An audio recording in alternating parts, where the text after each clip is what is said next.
How come my copy looks like it's on the opposite side of all you guys? It's the same, Martin. I thought about it the other night at council and I was looking at you and I'm like, no, it's my copy is opposite on my screen as well. Yeah, I think we all are opposite when we look at ourselves. Yeah. Oh, okay. So just because it's on my left side, this is my left hand, but I'm looking at myself and it looks like it's my right hand. Mine does too. Yeah.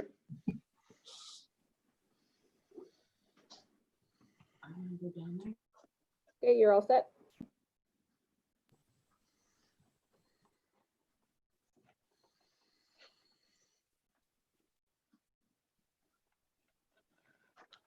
Okay, so welcome back to our draft budget for 2021. I will pass it back over to Mr. McDonald, if you would please, to continue.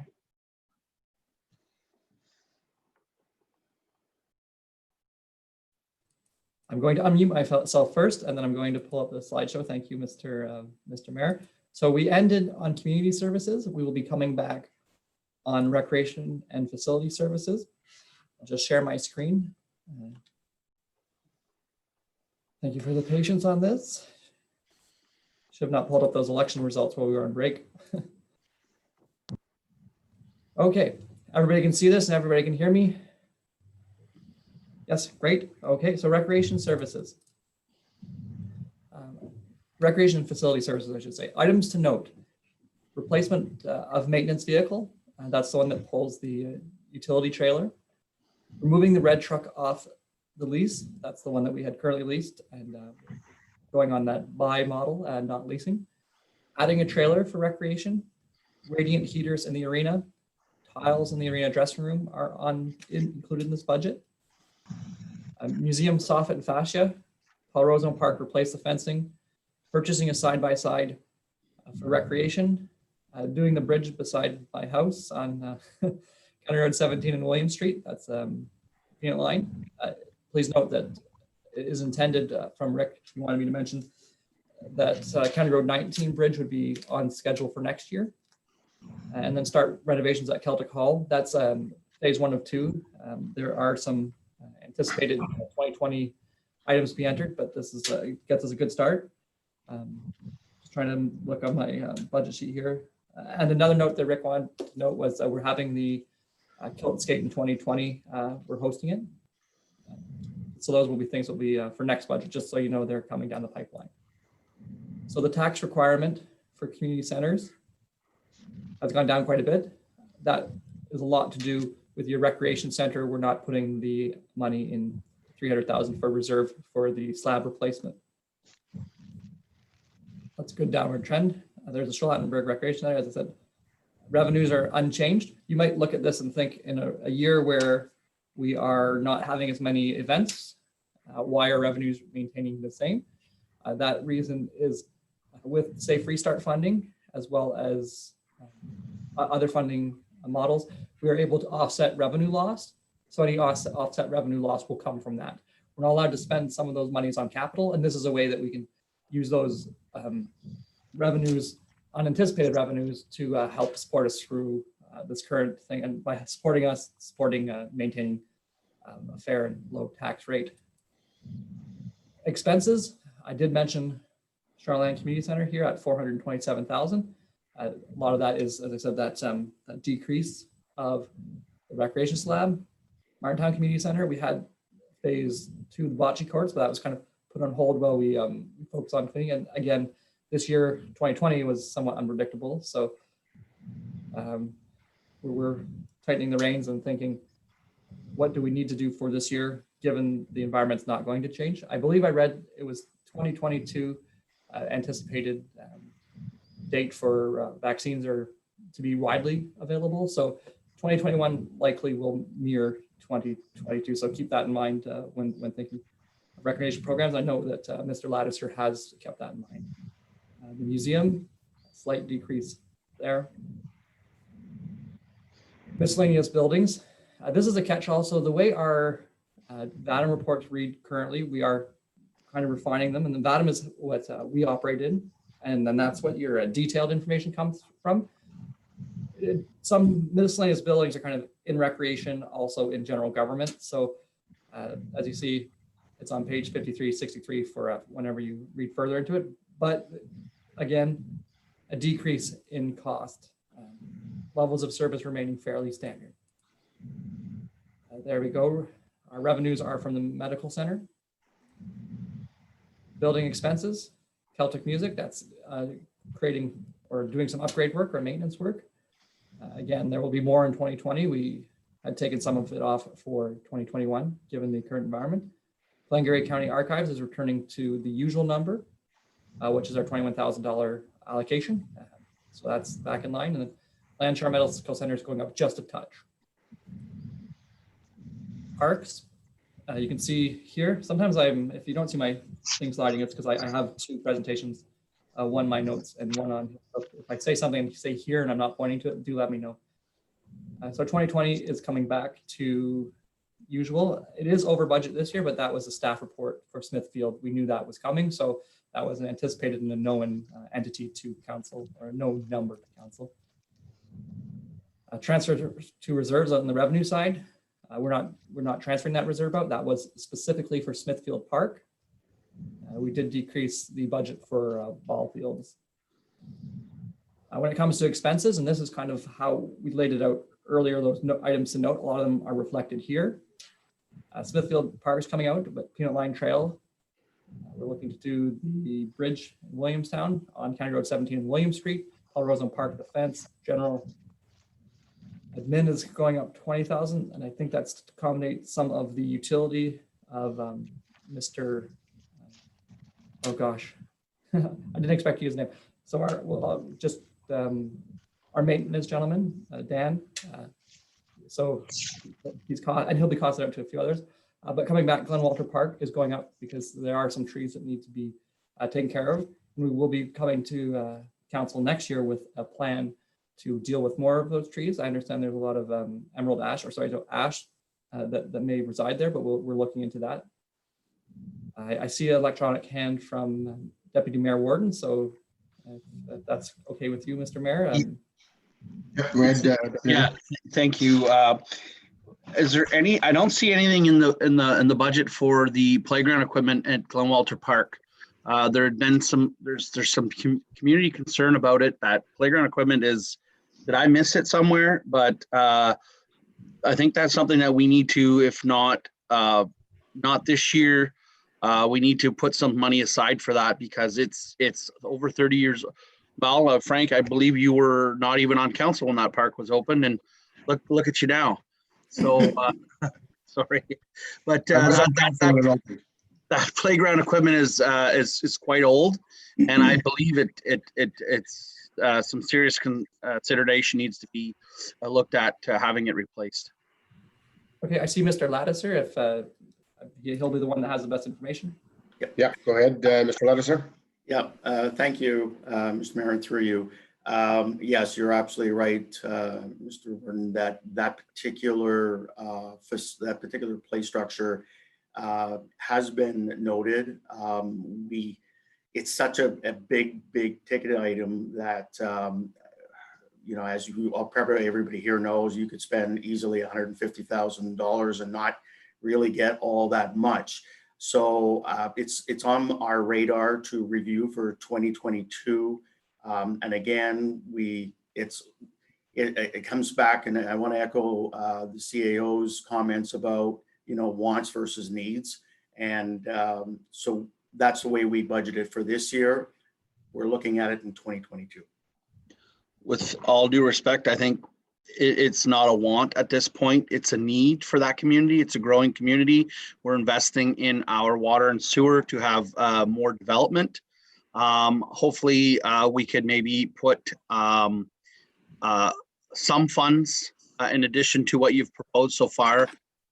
If we could put some extra funds this year away for that project to make it even better. Because I do know that there is a group of community businesses, and there seems to be a park committee. And I think that if we can, you know, put 25,000 or 20,000 aside this year, I know that it will ignite some spark. It'll ignite a spark and And I can see some businesses coming together, kind of like what happened in Martintown. So I don't know if there's appetite for that around this table, but I would like council members to consider that.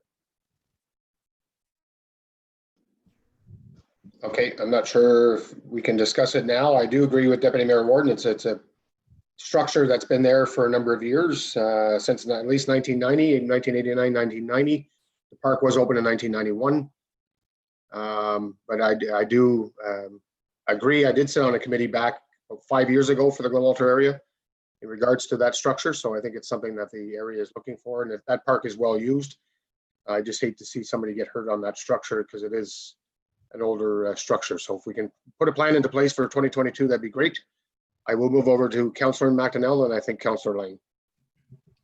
Through you, Mr. Mayor, may I suggest that maybe the GM of Parks and Facilities comes back to us with maybe a few rough numbers on what it would cost, as opposed to, we can spend up to 150,000. I don't think there's much appetite to spend that much, in my opinion. But I mean, maybe we can look at some rough numbers and get an idea of what we'd be interested in looking at in the future for the 2022 budget, and then at that point we can decide on a number to put away. I do agree there needs to be some work done there on that playground equipment, but let's get a better idea of what we're looking to buy, and then we can determine that. Thank you. Yeah, no, I agree. I think a plan coming forward in regards to what we're looking for, 150,000, like Mr. Ladder said a while ago, does not go far when it comes to play structures in any park. And if we are going to maintain our parks, it's either remove the structure or replace the structure. And I think at this point, replacing it is what the area is looking for. But I think if we have a plan in respect of what we want to see there, then we can go back to the community and back to the businesses to see if there's any financial support from them. Councillor Lang, if you would please. Thank you, Mr. Mayor, through you. I agree with what you guys are saying. I would disagree with Mr. Warden. I think 25,000. I think we better put 50,000 aside this year. 25 might be a little bit low. And whether it gets done next year or the year after, I mean, at least we've started, and it's going to hurt a lot less than having to come up with the whole thing in 1 year. And that's kind of the way we've been running other areas, and I think we got to continue with this. So let's, I wouldn't mind a report on the 20th when we come back to talk about budget again, but my thought at this point would be to put 50,000 aside and then see what happens next year. Thank you, Councillor Lang. Okay, thank you, Mr. Ladisser and Mr. McDonald. If you could put that aside, I guess, at this present time and come back with some more numbers in November 20th, that would be great. Okay, great. Thank you. I will put that in as 50,000, and then we can consider further it. And with Mr. Ladisser doing a little bit more research, that number may be more refined. Okay, I'll go to one more question. Councillor McDonnell, we'll move on. Oh, it wasn't on Glenwalter Park. It was just, I guess I was wondering if are we going to general questions yet, or do we? I will let Mr. McDonald finish the report for recreation, and then we'll take general questions if that's okay. Thank you. Carry on, Mr. McDonald. Thank you. Thank you, Mr. Mayor. So that is that slide. Recreational general tax requirement. This one has gone up. It's probably one of the few spots that has. And there is a good reason for it. I wrote it down. Not on that page. Okay, I will come back to that. Sorry. So when it comes to revenues, transfers from reserves, we are transferring less, so that would increase your tax requirement. On the expense side, the administration of recreation administration general. And I'm sorry, I'm struggling to find my note on this, but so I will come to that. I'll just carry us forward to get to the discussion point, because I know there will be discussion, but I'll come back to talk about this in just a moment. Sorry for just misplacing my note for that one. So this would be where we would normally consider for breaks. So this would be where Councillor McDonnell would be in the conversation altogether. So I'll just let Mr. Ladisser open the floor to him for a few comments, and then see what council says about what we have presented. And I'll get you that answer while we're doing this. I'm just going to go off camera for a second, so you don't see me flipping through my papers. Thank you. Mr. Ladisser, if you would, please. Through you, Mr. Mayor. Yes. First of all, I want to say that I think we've made great strides forward with our recreation facilities and the facilities themselves this year. And we want to continue that. And that's why we've budgeted the way we did for this upcoming year. I think I also think noteworthy the amount of money that we saved this year with our maintenance person, Dan Plurd, I think is huge, is tremendous. And I think we're in a very, very good position right now to move forward. So certainly I'll entertain any questions. Okay, thank you. I believe Councillor McDonnell. Through you, Mr. Mayor, I had, I guess I had a few questions, and I don't expect answers all today. Definitely some of them can come back to the next meeting.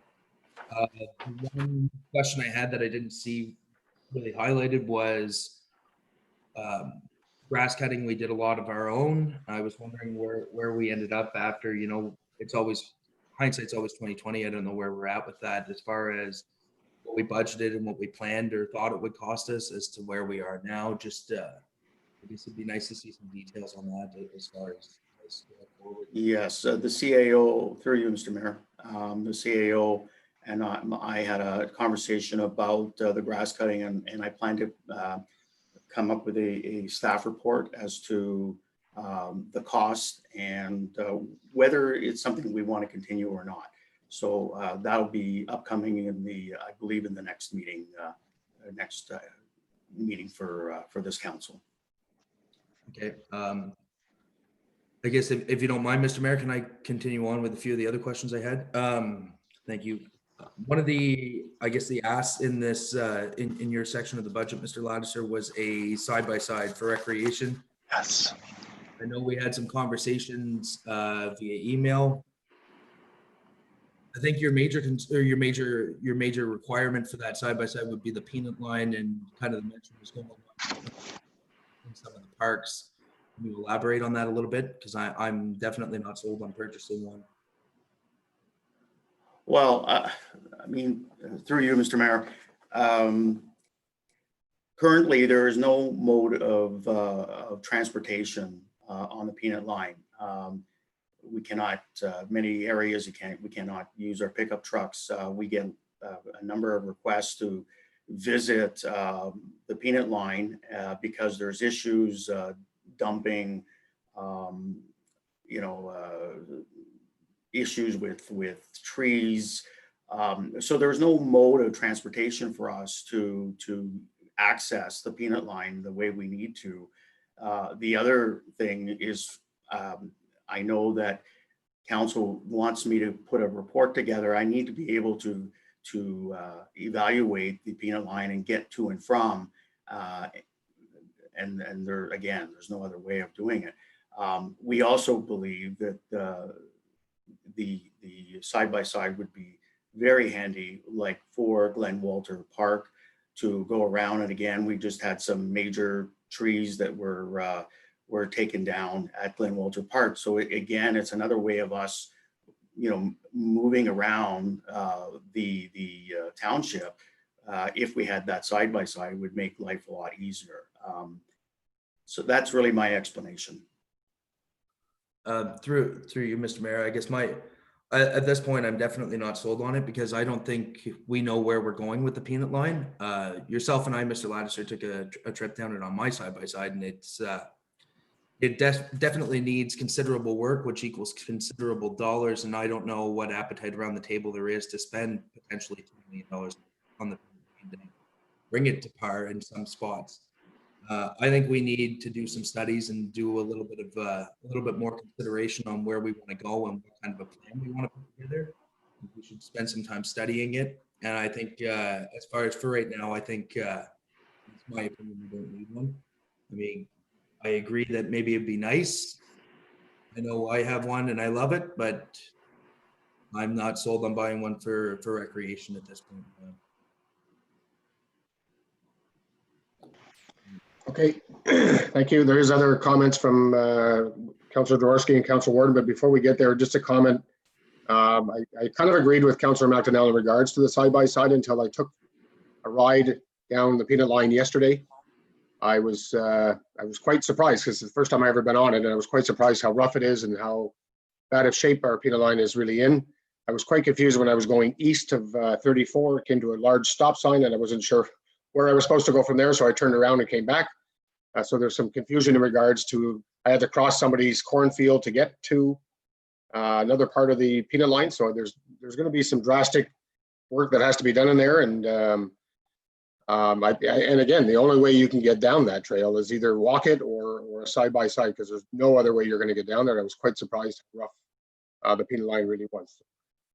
I'm not 100% convinced that we need a complete side-by-side for everything that we do use, especially at the cost of $35,000. There might be a cheaper model that we can certainly look at. But on the other side, I'm more convinced that we probably do need one if we're going to continue with the Pina line. And I think I enjoyed going on the Pina line yesterday. There was quite a few people out there walking or on four-wheelers or on a side-by-side. So I was quite impressed of how many people were using it. So I certainly don't want to see us losing the Pina line. I think it's something that we're going to have to spend dollars on in the future. We have never spent much dollars since we taken over the Pina line, as Lyle testify over the last number of years that we haven't really spent any money there, but we have to seriously look at that very strongly. I'm going to go back to Mr. Lattice here for a quick second. I know he has his hand up, and then I'll go to answer. Yeah, just a really quick comment about the price.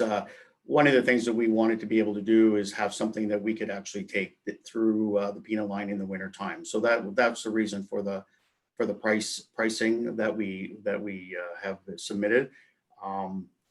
Again, winters can be quite cold here, and also with the state of the Pina line in, we thought it would be better to make sure we bought something that was all season as opposed to 2 seasons. So that's the reason for it. Okay, thank you. I'll go to Councillor Jaworski and then Deputy Mayor Warden. Thank you, through Mr. Mayor. So just since we were talking about the side-by-side, regardless of what the long-term plan is for the peanut line, I think if we are going to at least stabilize the situation and ensure that there is not additional encroachment on it, that we need to have a vehicle that we can use to go and at least inspect what we have. And if people are, if the township is on it, we have a much better chance of at least stopping the further encroachment. So I think, looking at it from that standpoint, it's a small investment to at least give us time potentially to make a better plan. I just personally, this was something from our own farm. We were looking at getting a side-by-side. And so I was quite surprised by the price, because I know you can get a pretty nice side-by-side, but for that price, I mean, you can practically get one with a front-mounted snowblower on it at that almost. So yeah, you do want it to be able to use in the winter, but I mean, are you saying that this is going to have tracks too? Is that the kind of side-by-side we're looking at? But I'll leave that as a comment. You can address it. But then, I mean, is that why also are we adding the trail? I'm sorry if I missed the explanation to the trailer. Is that to pull the side-by-side? Is that, I mean, is it, is this the project morphing into something quite a bit larger than what I understand? Sorry, Mr. Lattiser. Yeah, through you. No, the trailer is a separate item, and you're right. The one that I'm proposing would also have the ability to be able to take signs to carry signs, to allow us to bring equipment if needed, whether it's a chainsaw or whatever the case may be. So again, the reason for the pricing, and that is, that would be on the very, very high end. Now, I know I can do some shopping, and I'm very good at that. So I'm sure I can get something quite good for maybe a little bit less money, but I wanted to go sort of on the higher end just to give ourselves some options. That's all. Okay. Thank you for your comment. Yeah, no, and I do agree that I think it's a tool we could use. And if you get something that can be used for other things, then I think that there can be some value there. If I could, Mr. Mayor, I'd like to ask a couple more questions. Go ahead. I'm personally not done on this one. Oh, okay, go ahead. I can stop. Okay, well, I'll go back to Deputy Mayor Warden and Councillor McDonnell, then I'll come back to you, Councillor Jaworski, if that's okay. Yep. Yeah, perfect. Thank you, Mr. Mayor. So I am in favor of purchasing a side-by-side. I think it's going to be a necessary tool. And my kind of chuckling thought was, I think you should have Rick, you should have a conversation with Councillor Lang. He's had a number of them over the years. And I'm sure 35,000 does seem extremely high. I'm sure that's a Kubota with a diesel, with the winch, the plow and everything else. Not sure if it's all that stuff would be necessary, but I'm certainly in favor of purchasing one. And I think collectively, I think we need to take a look at this peanut line and plan for the future, because I believe it is an asset that we have not really paid any attention to, and I think that we should. Thank you. I agree. Thank you. I'll go back to Mr. Ladisera, then Councillor McDonnell. Thank you, Mr. Mayor, and then through you. Very quick comment. I will, if council would like, I will come back with maybe a better pricing for purchasing a vehicle, and maybe even with what I'm going to suggest in terms of the accessories for the vehicle, if council so wishes. Okay, if you can do that, Mr. Ladisera, maybe for the 20th, if that's possible, to get some rough numbers in respect of what kind of machine you're looking at and what kind of price we're getting. Thank you. Councillor McDonnell. Through you, Mr. Mayor. Yeah, my major issue with it is the number of course, as well. I know when we bought ours, it was, I think if you put tracks on it, it was 24,000. It's a 1,000 cc machine, shaft drive. So it's about the best you can get. At this point, I don't think I will be sold at this point to purchase one. I think there's too many outlying factors. We talk about the encroachment, and I mean, you don't have to go far, and you don't need a side-by-side to find the encroachment. It's really not that hard. It's anywhere east of 34 is where you're going to find it. We went down at yourself and I, Mr. Ladisera, and it's from the Quebec border right through. There's a handful of places where it's not encroached on, and most of it is bush. Wherever it's farm fields, it's encroached on. I don't think we needed to patrol it. I think at this point, it's a lot of money. And I think if we buy one with the intention of using it as well at Walter Park, we're either going to go through a lot of time and tires, or we're going to be back here next year buying another trailer. I don't know where we're going to keep it. Are we going to keep it at Walter Park? Like, at that point, it's just an unjustified purchase. I don't think we need it until we know what we're going to do with the peanut line, because I seriously think when we see numbers on what the peanut line is going to cost us, I think there's going to be some considerable dollars spent, and I don't know how much. I know personally, I'm not necessarily willing to spend too much, but I mean, I just think we have to really look at what we're going to do with the peanut line before we buy a side-by-side and it ends up just being used at Walter Park. But I'm obviously not the consensus at the table. Okay, yeah, there's going to be future discussions in regards to the peanut line, and I'll use the same example as I did with the airport. If we're going to continue maintaining the peanut line, we're going to have to start investing dollars either in reserves or on the peanut line. I was very disappointed when I went out yesterday and was kind of discussed in respect of how it really looked. But if we're going to maintain or keep the peanut line, there's definitely dollars that have to be spent there. Councillor Lang, if you would, please. Thank you, Mr. Mayor, and through you. I think the peanut line is a diamond in the rough for us. I think the potential is there. I think the community is starting to use it. I talked to a lady and her daughter and their dog out walking. We were on the peanut line yesterday to get to a field of corn to take off, and they were out for a walk. And a lot of people are parking their vehicle. This was just off of Glenbrook, and then going for a walk. I see vehicles there all the time. I see vehicles also just off County Road 27. And there's two sections of peanut line to me. There's a section from Williamstown west, and there's a section from Williamstown, or even the Highway 34, but mostly from Williamstown east. The east side has been encroached on quite a bit. We have to decide, but the other side is not really encroached on, and the potential is there. I think we got to spend a little money on those bridges, but the potential is there to have a really nice, decent trail without a lot of work. It needs to be brushed. We need to take our grader down there, pull the sides in. The material is all still there. There's lots of material there that could be brought up into the middle and sloped so that has decent runoff. And I think if we took the radar down there twice a year for minimal cost, I think we could make things a lot better on that side. The other side is a little different story. So I definitely think we need to look at keeping this peanut line. We need to look at improving it. I'm quite convinced that a side-by-side is a good idea. I haven't met anybody that bought a side-by-side afterwards that said I made the wrong decision. I should have never bought it. Everybody that has one, including Mr. McDonnell, just said, thinks it's a great thing to have. The township will use it and they'll use it a lot. I think the price is a bit high.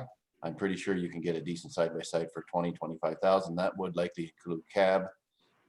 Don't need tracks. The peanut line is, people use it, the side-by-sides use it all winter with regular tires because it's groomed in the wintertime. So I think we can get away without tracks. Tracks are harder on grass and stuff too. So I'm in favor of it. I think we need to look at it, but I think this is a fairly big discussion. It maybe not just for this budget. I think, you know, if we kind of keep the budget to the side-by-side, but we need to talk about this peanut line quite a bit in the future, maybe something for a little later on in the year. And we need to be thinking about what we're going to do with it. Yeah, I agree. I think it's a future discussion because we can certainly talk about it all day. But when I went from 17 to Boundary Road, there's no encroachments from any farmers on that section. But I know going east, like I said, I got to east of 34 and I was confused on where to go because there was a large stop sign not to saying not to go any further. I wasn't sure if I was encroaching somebody's farmland or not, so I turned around and came back. But I think it's a future discussion to have for sure. Councilor Jaworski, did you have other questions? Is that where you wanted to go with this? Go ahead. Yeah, if I may ask, like on other topics, is it possible to have a little bit more information from Mr. Ladisser on the work that he's proposing to be doing at the arena?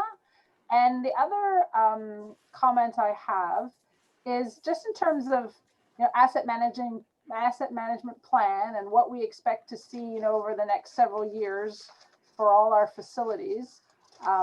Is that, are we going to have sort of like a 5-year plan where we will see, you know, the other, like, for example, like the Celtic Music Hall of Fame? I wasn't aware that we'd be doing work there. I was a bit surprised by that. I'm not saying it's not necessary, but, you know, it was one that I was like, oh, right. So I'm just wondering, like, what's the plan for us to see the plan going forward? Yeah.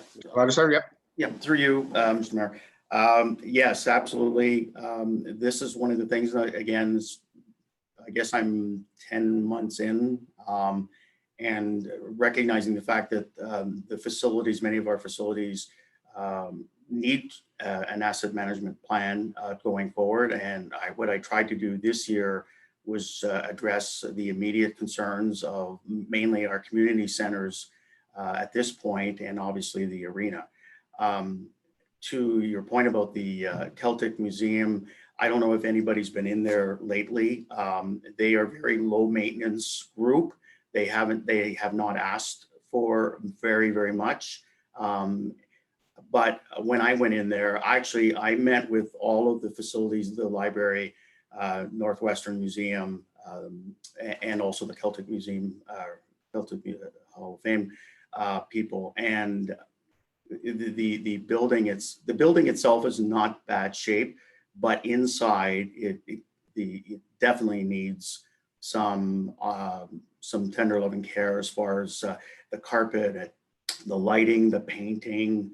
So that's where we would be spending some of that money to make it aesthetically more pleasing for people when they walk in. So that's where the money would go. But and the items on the arena, if you could elaborate on those ones. Sure. Because because the only spectators we have right now, they have to be all sort of subjected to the stands. As most of us know, if you've been in the rink, it's a very cold rink. The current system we have for heating is gas heating that really is directed towards one section wherever you might be sitting. The gas itself, there's no escape of that gas. It stays within the arena. With the radiant heat that I'm proposing, and sorry, one other thing about the heat, it's very close to the ice, and it's sometimes, if it's on for a whole day, it starts encroaching on the ice itself near closest to the boards, which makes it unsafe. So now that with COVID, now we've again steering people into the stands. It's very cold, and with radiant heat, what it allows us to do is to heat the whole section of the seating properly. We can direct the heat much better, and the gas actually would also be removed from within the arena and then placed outside from a health and safety point of view. So those heaters, I think they've been there since I've played here. They've served us well, but I think it's kind of taking that next step to make it a little bit more comfortable in the facility. So that's the reason for the radiant heat. As far as the ceiling tiles in the dressing rooms, like, again, I think we've made some really great strides ahead in terms of aesthetically making it better, and also from a health and safety point of view. But when you go in there, the tiles themselves are tarnished. You can replace them, but it's very easy to have a hockey stick go through a tile. Unfortunately, it does happen. So what we're suggesting is to remove the ceiling tiles and place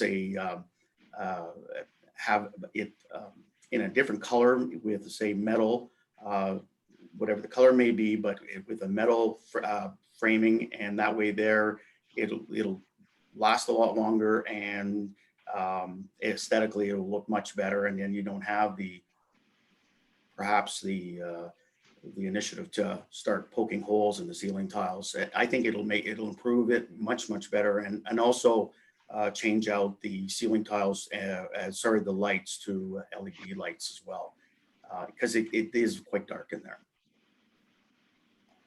Thank you, Councillor Jaworski. Okay, well, thank you very much for that additional information. I mean, I suppose when it comes to the radiant heaters, I mean, it is cold in there. I mean, that's for sure. But I guess I'd like to have more information on, like, yes, it'll be more comfortable, but what is it going to cost us in terms of operating the system? Is this going to be a more efficient system? And also, you know, the larger question of, you know, we've talked about doing work at the arena, about looking, you know, doing some sort of, you know, study to see what could we improve. So I'm hesitant to want to invest too much into the building without having that larger plan in place. And I mean, specifically about the tiles in the dressing rooms, with all the nice work that you've done in terms of painting and the new benches, it's actually much brighter in there than it used to be. So I would say that the ceiling tiles are pretty low on the priority list. To me, that's more a want than a need. But I'm more interested in what's the overall plan for the arena and what's happening with that. So through you, Mr. Mayor, thank you, Councillor. You know, I think one of the things I wanted to mention about the radiant heat is that there will be some savings in terms of the gas that would be used for the radiant heat. So that's number one. Number two, as far as the ceiling tiles and sort of going forward, again, the CAO and I have had many conversations about, you know, what is the likelihood in the next X number of years going forward if there's going to be any improvements or monies allocated to the improvements of the facility, or maybe you know, bigger plans for recreation here in South Glengarry. We think that the likelihood is probably minimal because of the year that we've just endured and the year going forward. So cosmetically, it was to make it look a little bit nicer inside the dressing rooms. So that was the reason for putting it in this year's budget.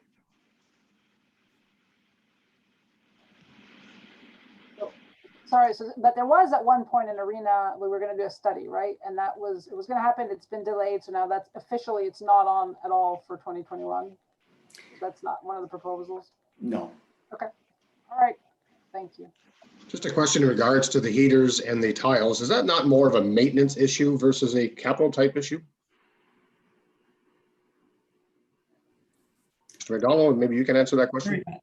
No, I was trying to remove things that are unique, but you are right. It does very much fall within in maintenance in a typical way. So Mr. Ladders here has been pretty good with him and his, maybe not good, maybe keen would be a good word at updating our facility. So this is just a continuation of that. And I just wanted to highlight a few of them. It wasn't so much to get lost in conversation, but also at the same time to know what we are changing so that you can see like the level of service, I think, on our recreation has for the most part gone up and for the most part not cost us anymore. There was a reallocation this year during the summer and a lot of work got done.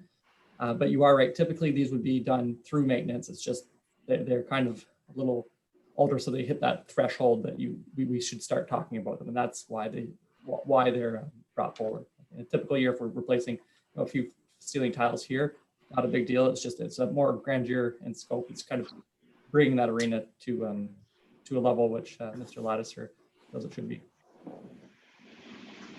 Okay, thank you. Again, it's another issue in regards to maintaining our infrastructure that we have. And if it's an infrastructure that we're going to be keeping for a long period of time and there's upgrades that we have to do to it, I think we seriously have to look at that. The heating system, it is very cold in there. I know that for a fact. I've been there for a number of years, but with the new heating system, I would suggest and believe and think that there would be certainly savings, especially with new technology and everything that's out there today. But so I'm certainly in favor of continuing maintaining our arena at this present time.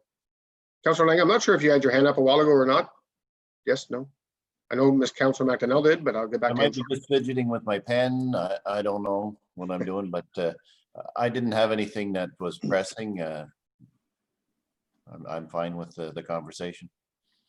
Okay, thank you. Councillor McDonnell, then Deputy Mayor Warden. Through you, Mr. Mayor, I don't have any issue with replacing the heaters. I would like to, I'm sure if we did replace them and then we decide to make some changes to the arena, we could always recuperate a lot of that, maybe have to move them around a bit. But I would like to see just if you can give us a rough idea what our cost savings would be, because I'm of the same opinion as Councillor Jaworski and the mayor. New technology generally means more efficiency, and those old heaters are not efficient at all. Tiles in the dressing room, I wasn't sure what the tiles were. I didn't realize it were ceiling tiles. I'm happy to hear that, because I was wondering how you were going to spend $25,000 on tiles in the showers. But I mean, we've put a lot of money into the rooms. I'll be honest, I haven't been in a dressing room this year, so I'm not even sure what they look like. But I remember when I was there were often a few kids that would, once in a while, a stick would go through by accident or sometimes on purpose. The trailer, I'll get you to just give us an update on that and what the thought was. I know you had mentioned something about the tractor. We purchased, moving it with that.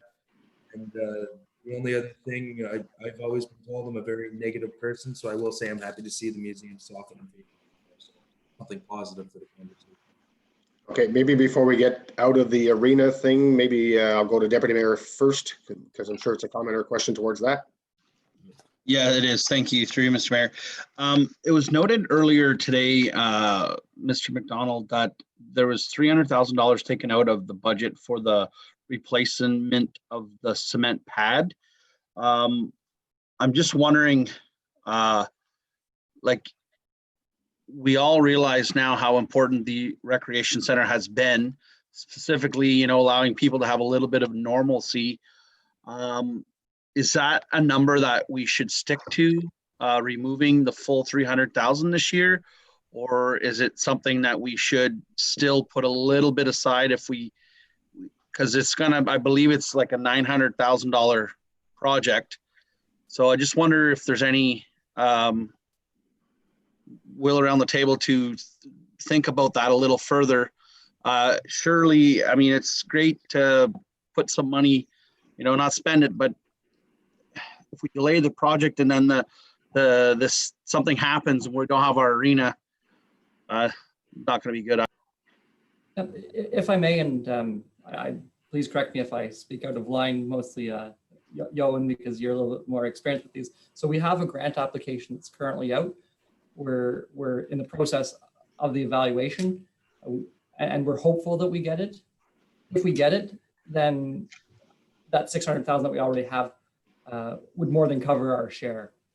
So we don't know, nothing has been announced, but we're hopeful for that. And that's why that was taken out, because We are hopeful of that. Good point though on the brine lines, because you'd hate to have a winter season lost just because we didn't save a little bit extra. There is also some money. I'm sure we could, in an emergency situation where we are unsuccessful in it, we do have other reserves where we could have a conversation to it. But it's because we're hopeful that we will get that funding. And in as much we might have a conversation after, if we are successful with that funding, perhaps we can reallocate that elsewhere to decrease costs or increase services or get a little ahead on a maintenance schedule. So that is a bigger conversation that will come once we know for sure which way the federal government and provincial government will fund us for that application. Okay, thank you. Thank you. Mr. Mills? Through you, Mr. Mayor. Just to finish the conversation on the arena, but also we're talking about health and wellness, recreation facilities. I started off my comments at the beginning of the budget meeting about it being a challenging year. And anytime we were able to open up the splash pad, for example, or open up the arena, offer any type of recreational programs, we're even to this date, we're getting a lot of requests for things that we, because of the health unit guidelines, we can't offer. That being said, when you look at, we allocated $70,000 for recreation. It's either 70 or 80. It's 70 or 80 either way. $150,000 total out of modernization for recreation master plan and for the arena study. Mr. Lattiser alluded that we have had conversations, so I want to make sure that I'm open about this and transparent to you, that whether we spend 70 or 80,000 or $150,000 total through modernization or something else, it's something that needs to be done. It's something we've committed to. So the question will be, when we come to our next budget meeting, I think we should talk about this a little. You can think about it till then. I'd welcome comments to Mr. Lattiser and I and Mr. McDonald with budget. That is this the time we do it in the next year, or do we commit $150,000 towards modernization and other things? For example, if we were to spend that in the next year or two rather than on the arena study and rec master plan, maybe that's the route we go. I'm kind of putting it out to you where you want it to go. But again, I'll just finish by saying it's something that needs to be done, and we need to engage the community. When I talked to Mr. Lattiser recently about engagement of the community specific to health and wellness, recreation facilities, our parks, our summer programs, and we didn't run any last summer, but you'd hope that if we're running hockey and opening up the arena this winter, that next summer we'll have programs. So what does that mean? We can't wait another 12 to 18. So if coronavirus and there's some of the restrictions we're in now goes another 12, 18 months, we can't continue to say, well, because we can't meet and have public meetings, we have to engage the community somehow and get their feedback. So if that's all through Zoom and electronic, and for those that aren't as comfortable with that, they would provide us with paper copies. We have to move toward that. So that's my comments on recreation master plan, the arena study, the things we want to do in parks, recreation, and facilities. But we're under restrictions with coronavirus, but we want feedback from the community. Yeah, I agree. I don't think anybody will argue that point. Mr. Lattiser, I know you had your hand up a while ago. Did you have a comment? And then I'll move to Councillor McDonnell. No, I think Mr. Mills summed it up nicely. Okay, thank you. Councillor McDonnell. Through you, Mr. Mayor, am I good to move forward with my other questions then from before? Or are we done with the arena? I would like to note that Deputy Mayor Warden also has an electronic hand up. I don't know if that's a residual or you had something else to further add. I've already spoken. Thank you. Yeah. Okay, go ahead, Councillor McDonnell. Okay, I guess my question was in regards to was it trailer and add a trailer for 10,000 and replacement of maintenance vehicle and removal of red truck on lease. If we can get a little more information into that. I wasn't sure if the removal of red truck, I know there was mention that it was purchased, or there was a truck in the budget last year that was not purchased. Budget is that we're going to buy this truck out, or we're going to be purchasing another one, and the replacement of the maintenance vehicle, just, does that mean we're buying 2 trucks? Okay, through you, Mr. Mayor. First of all, the trailer, we currently are in a situation when trailers are being used or shared among the other departments. We end up at times, much to my dismay, and I don't like it, where staff sometimes have to take a tractor and drive it down to Martintown to get work done. That's one example. If we had a proper trailer that, from a safety point of view, of putting a tractor on it and securing it, then not only do we, it's from a safety point of view, it's better, but also from a time issue, it's better and more proficient use of our time going to and from one park to another. So that's primarily one of the reasons why we thought it would be good to have a proper trailer, and also when roads needs a trailer for culverts or whatever they may need it for, then we're not having to go back and forth and slow down production on that particular day. So that's one of the reasons for the trailer.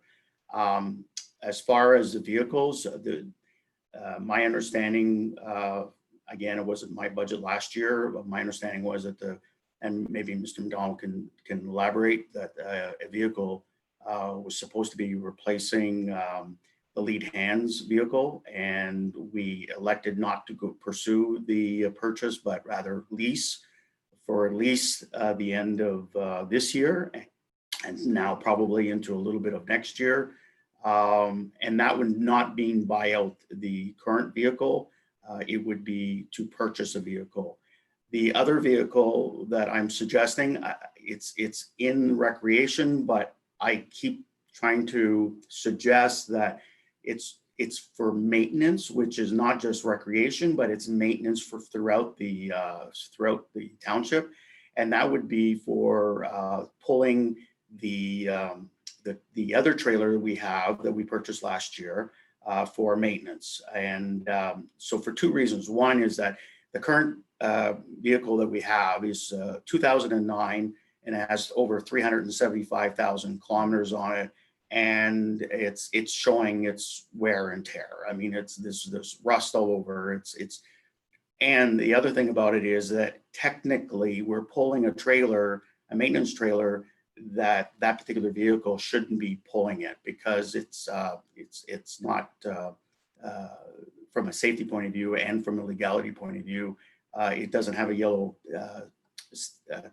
ticket on it, and it's also not quite. It's wasting a lot of gas as well, because first of all, it's old, but second of all, it's not a 3/4 ton; it's a 1/2 ton. So we need something a little bit more in terms of an engine. The other thing that we would do with that vehicle as well is when we have to move snow, it would do a much better job in removing the snow, and also the engine would meet the needs of the snow removal. So that's my short answer. Great, thank you, Councilor McDonald. So through you, Mr. Mayor. So I guess the trailer more or less hinges on your 3/4 ton pickup truck. I do struggle with the number. If I'm not mistaken, all the 1/2 tons we budgeted for $45,000. So are we confident we can get a 3/4 ton for $45,000? And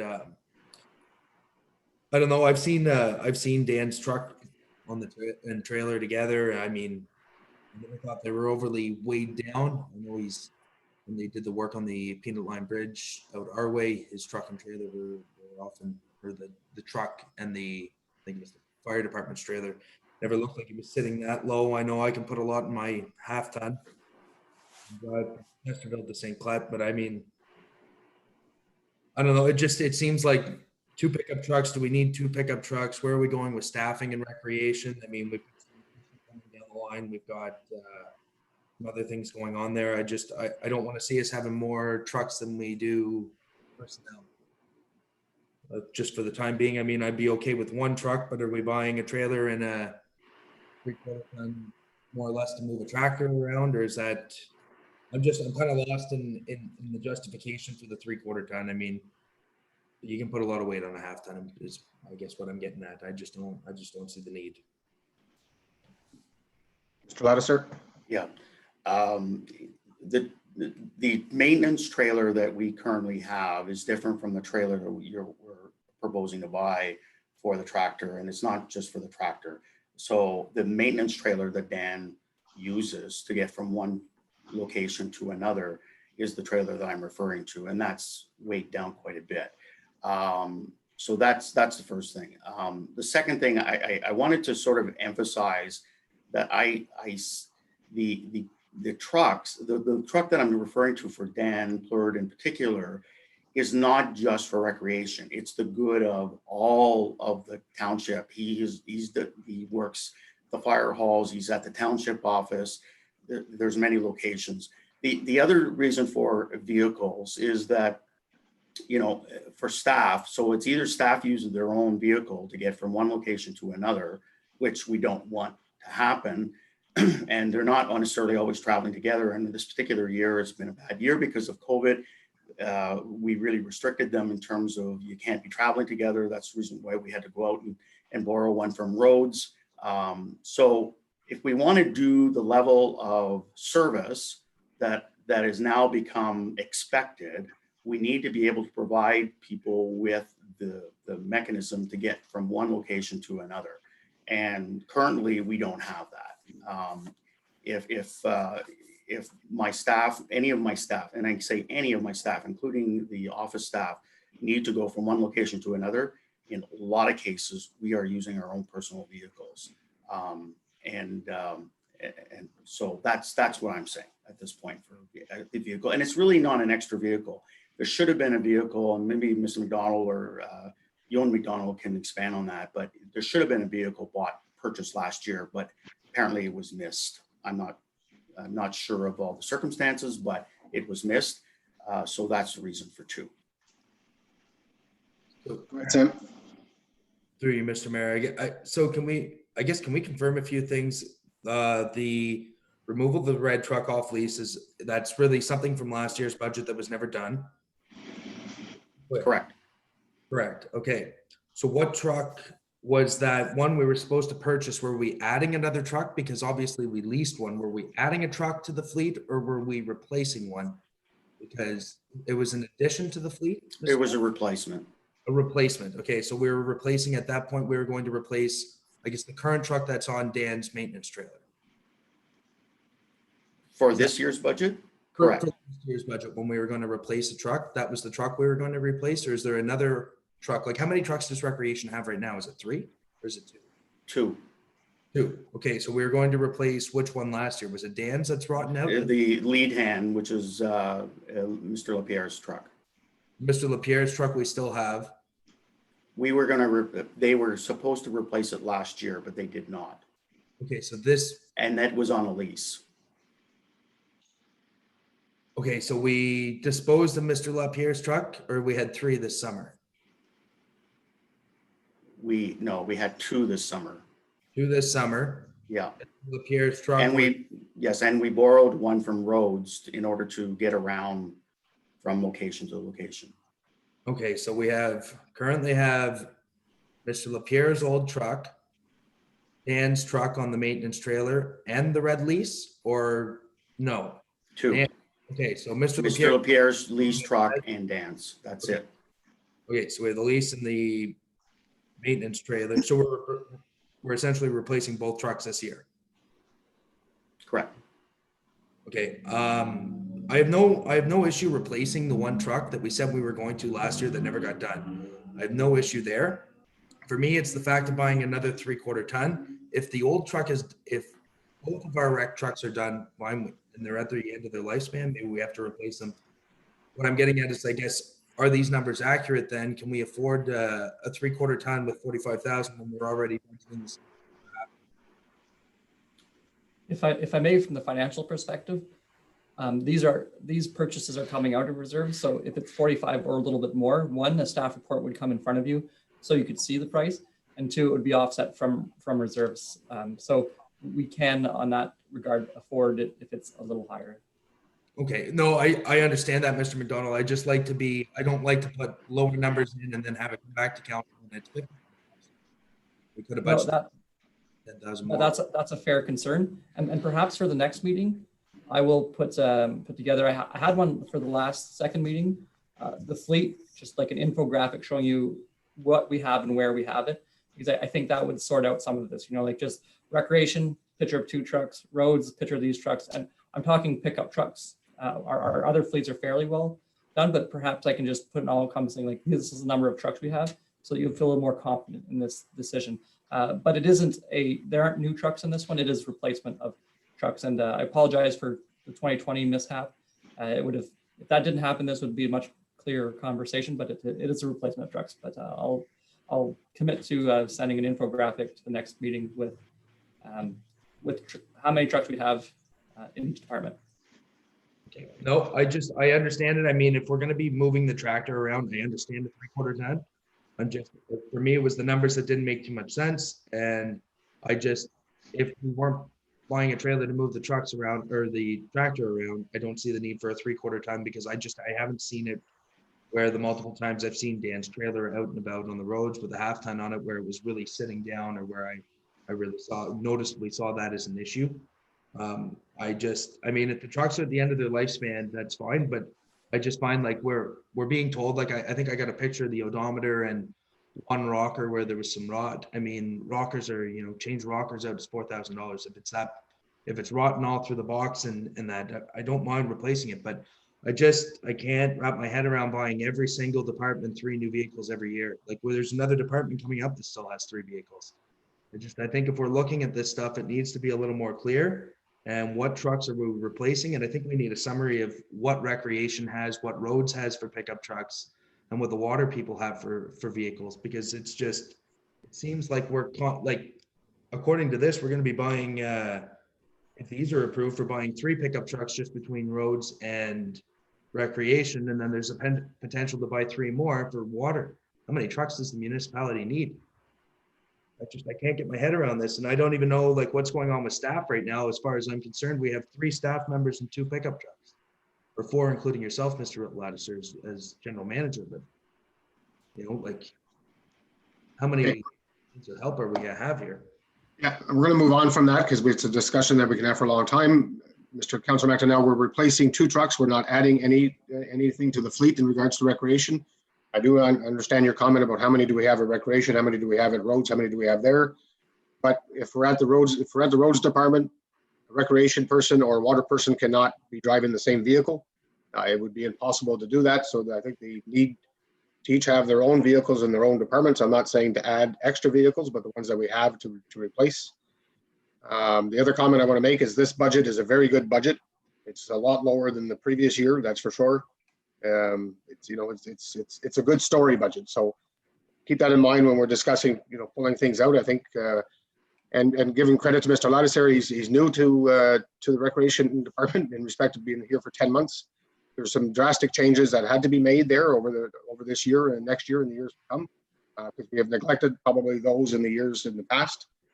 So if it comes down to adding things to a budget in 1 year to get to where we should have been a number of years ago, I think we seriously, strongly have to look at that. But I know Tim had his hand up and then Rick had his hand up. So I'll go to Mr. Mills first. Through you, Mr. Mayor, then I think though I can speak for Mr. Lattiser on this with the trucks. We've gone through this a number of times.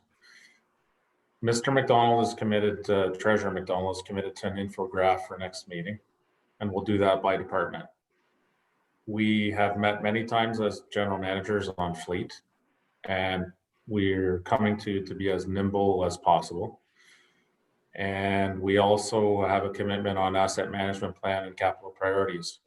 And I'm preparing you for the next part, which is going to be about water, which will be a discussion, which I've heard many times about lease trucks, bought trucks, purchase trucks.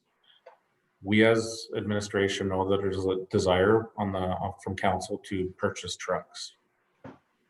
So that's what we are bringing forward. And as Mr. Treasurer McDonald has said a few times, we have budgeted for this at the beginning of the meeting. we stated that we are at healthy reserves, not to throw away money, but to purchase things that need to be replaced. Thank you. Okay, thank you, Mr. Ladisler. Yeah, just a couple of really quick comments. One is, again, the vehicle is a 2009.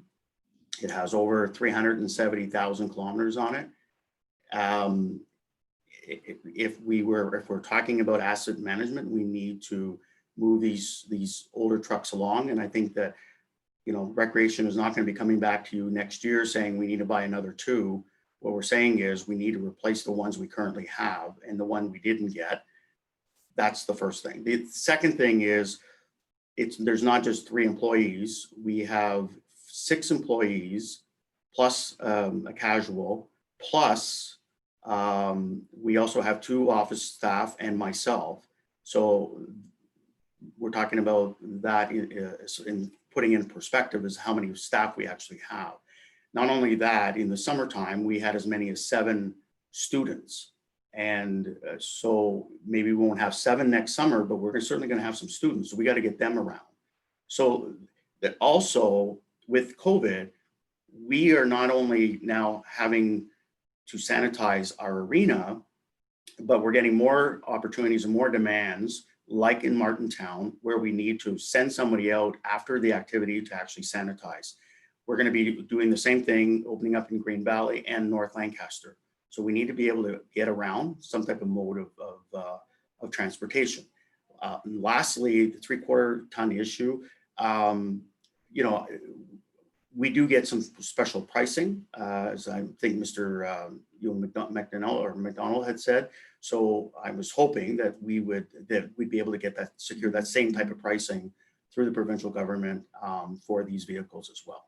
That's all I needed to say. Okay, thank you. Is there any other questions in regards to recreation at this point? Mr. McDonald, is there anything further in regards to recreation you wanted to talk about? No, I think it's a good time for a break too. So I'll bring up that screen. Don't forget to turn your screens and microphones off while we wait. And might I suggest, Mr. Ladisler, it might be prudent that whenever we go for pricing for that replacement vehicle, perhaps you price out a 3/4 ton and a 1/2 ton. And then at that point, you can have that official resolution from council, because that's a way to show like this is why. And I mean, I think you've clearly demonstrated your need, but that conversation can be had at a future council. But it's certainly great to have this debate. And I'll just bring up that slide that says consideration for break, and then turn off your cameras, and we'll start up with water, and then lastly corporate services. So after water and wastewater, everything should run pretty quickly after that, I would think. Yes, water and wastewater is probably my least favorite to talk about, only because it is net zero, so it's a little bit difficult to talk to, but not much is changing. It's been talked about quite a bit over the last several months. And then corporate services, well, we're amazing. We might be a little bit boring at times, but it's pretty quick to go through. We should be able to whip through the rest of it pretty quickly. Okay, let's take a 10-minute break, and we'll recess back at 1:35, or yeah, 1:35. Sounds good. Thank you.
Hello, we'll start in just a short moment.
Hello, thank you. There may be some people sitting out there who don't have their cameras on. If you could let us know that you're back, please turn your camera on.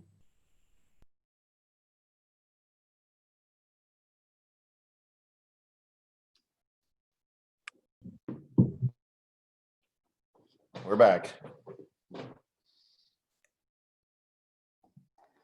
Hi, Lachlan, Stephanie here. I can't turn my video on. It tells me that I cannot start my video because the host has stopped it.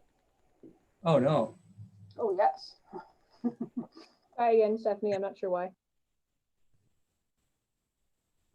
Yeah. I'm not seeing an option to bring you back either. Oh, she's back on. I think Kaylin fixed it. Nope, thank you, Kaylin. Okay, so through you, Mr. Mayor, if I may return to the water conversation, and I'm going to subsequently share my screen now, screen number 2.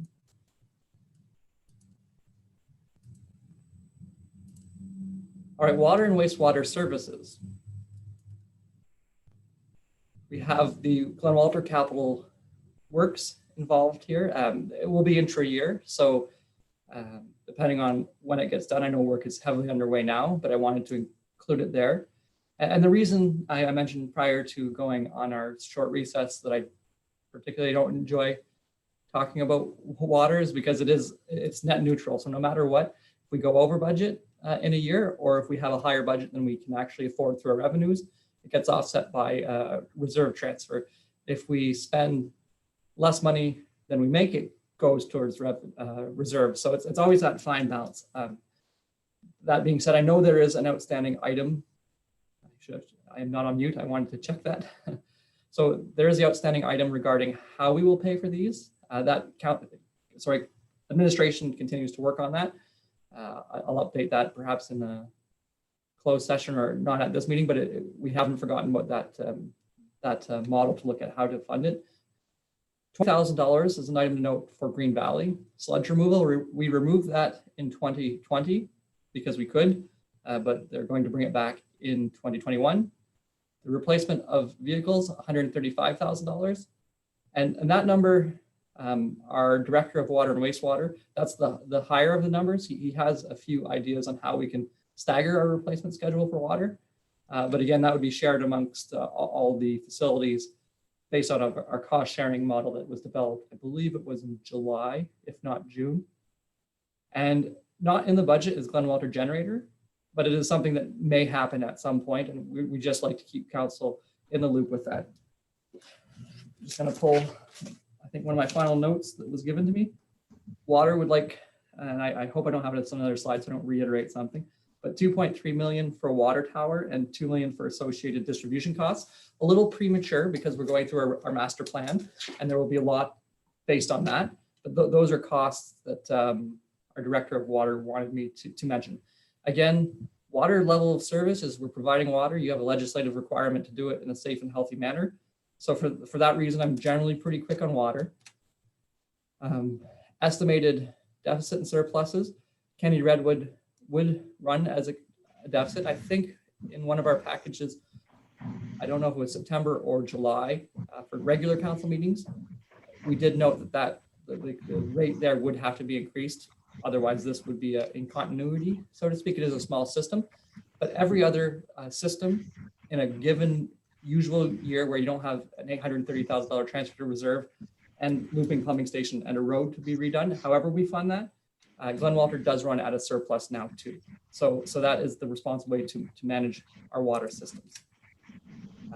Again, here's your tax requirement. Mr. McDonald, before we get to the tax requirement, Mr. McDonald, I think had a comment, if we could. Oh, thank you. Go ahead. Yeah, my apologies through you, Mr. Mayor.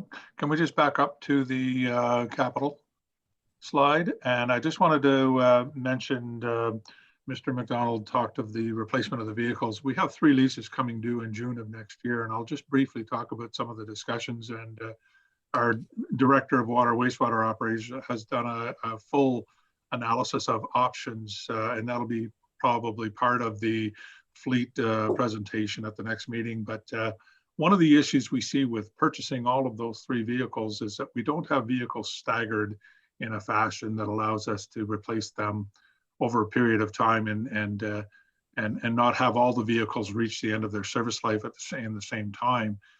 So we're actually looking at and we'll be presenting an option that would reduce this number significantly. What we would look at is purchasing 1 new vehicle, buying out 1 of the leases, which is a 3-year-old truck now, and extending 1 of the leases for an additional 2 years, which would give us a full 5-year stagger on 3 vehicles. So there would only be 1 new one coming in to the fleet, and purchase 1 of the 3-year-old ones, and then extend the lease and purchase that vehicle at the end of 5 years. So instead of having 3 vehicles, all of the same vintage, all of the same age, we feel it would be much more efficient to stagger them.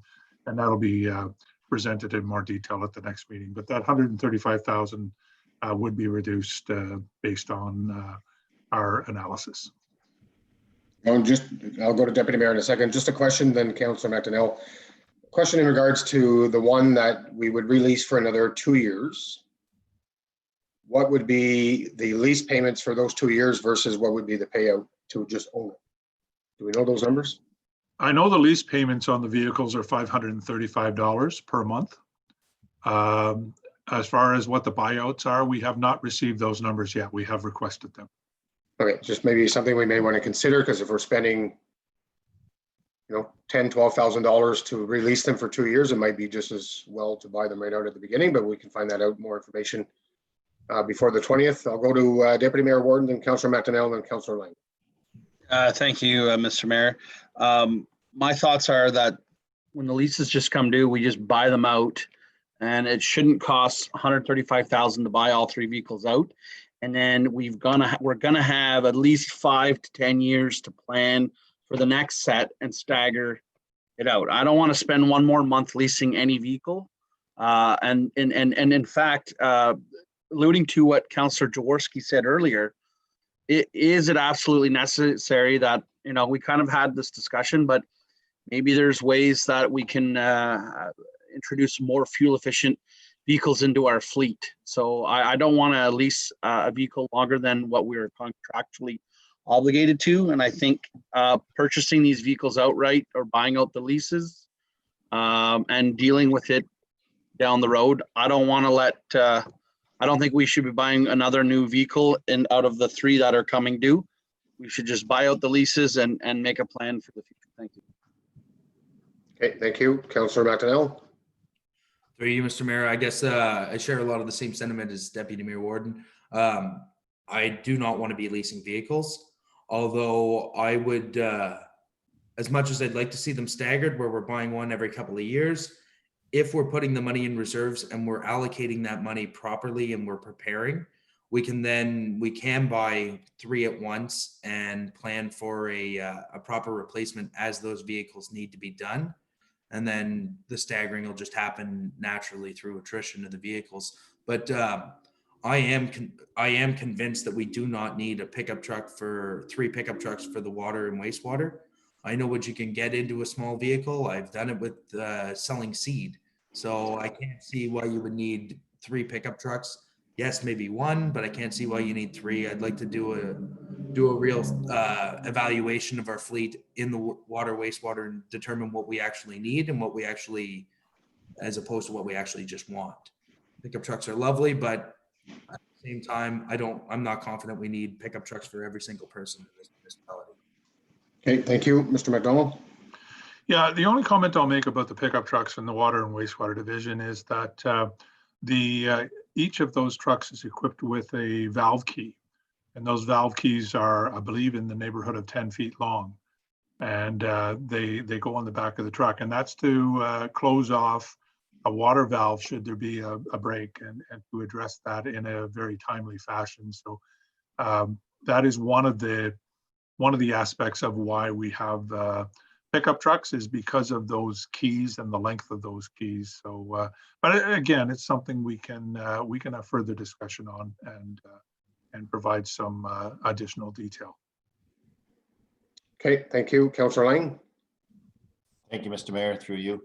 I won't go too long then, because it sounds like we're going to be getting a staff report on the pros and cons of when to change the vehicles and so forth. Just to say that I will not be voting for anything in the line of leasing. It just boggles my mind that we even talk about leasing when we're sitting on reserve of millions of dollars and we're going to borrow money from somebody else to buy a truck. Borrow it from ourselves to buy the truck and give ourselves the interest if you really want to pay interest. Okay, thank you. Councillor Jaworski, then we'll move on because there will be a report coming back in respect to the vehicles. Go ahead. Just quickly, looking forward to the staff report. Yeah, I don't think it makes sense to lease. And I look forward to whatever the cheapest solution is. And I'm very open to buying the vehicles that we have and, you know, living them out before we start replacing them and having maybe a look at a new plan when it comes to replacing them. Okay, thank you. Mr. McDonald? Great, thank you. And in that the leases end in June, we have some time to put that together. So it should be pretty good for this buyout and give council good notice to those decisions. We had talked about that slide. As I said, it's a tax requirement 0 on our water systems. You'll note here, that was a late audit entry that changed our zeroing. We picked it up and changed the reserve in 2019 to accommodate that, but in most years you'll see 0. Revenues, we're anticipating them to be mostly the same as our revenues have based on the report at present. And this is where the conversation based on regionally and non-regionally could change, but this is based on status quo. But this is subject to change given further reporting, but I'm preparing the budget as we have the information presently. But the water conversation is, again, a big one that we're having through regular council meetings. So there is revenue altogether. The difference is just transferred to reserve. We're transferring a little bit less this year than last year. Expenses remain fairly static as well. And again, when we talk about expenses with water, at the end of the year, this expense will be increased, but that's a transfer to reserve if we have spent less than we made in revenue, which is typically what we want to do and what we have been doing for the most part for a long duration with water. Again, a legislative requirement to make sure they're self-funding. Here's that information on the expense side. That 34,000 you see there is the 34,000 that was taken off on the reserve. So we're transferring 34,000 less, and it's costing us 34,000 less. So that's one in, one out, so to speak. And that's kind of water, is one in, one out. So that's water. We're not changing anything. Legislative requirements, the trucks obviously need to be talked about. The rates will be continued to be talked about during council regular meetings as we get feedback from the public. And with that, if you'll allow me to move over to corporate services, or is there outstanding? Oh, Sir Dvorsky, then we'll move to corporate services. Go ahead. Thank you, through you, Mr. Mayor. Mr. McDonald, if you could just clarify again, those items that you mentioned right off the top that were very, I think they totaled $4 million. Like, could you give us some more clarity on when that's coming back, please? well, those $4 million, and it's a little cart before the horse, is Mr. Sagang, our Director of Water and Wastewater, just said, please put this on, let council know the expense. And those numbers were 2.3 million for water tower and 2 million for the associated cost for linear. But we have that master plan report coming back, and I think it's best to address that fully there. But it's just to put in mind the magnitude of the costs coming to expand water or even put a water tower up. Mr. MacDonald, would you like to comment a little bit further on that? I just want, where I want more clarity is, so I understand these are potentials, but I just want to make sure this is not a potential for 2021. No, it wouldn't precede the master plan. Oh. No. The $300,000 that we mentioned, that is a pump generator that we have been able to increase the length. We had it, it's just kind of a note that at some point this one is forthcoming. I don't think that one is imminent. Please, Mr. MacDonald, clarify that in 2021, but an old pump generator is not like it, if it breaks down, it needs to be replaced immediately, kind of. That's why that one's highlighted.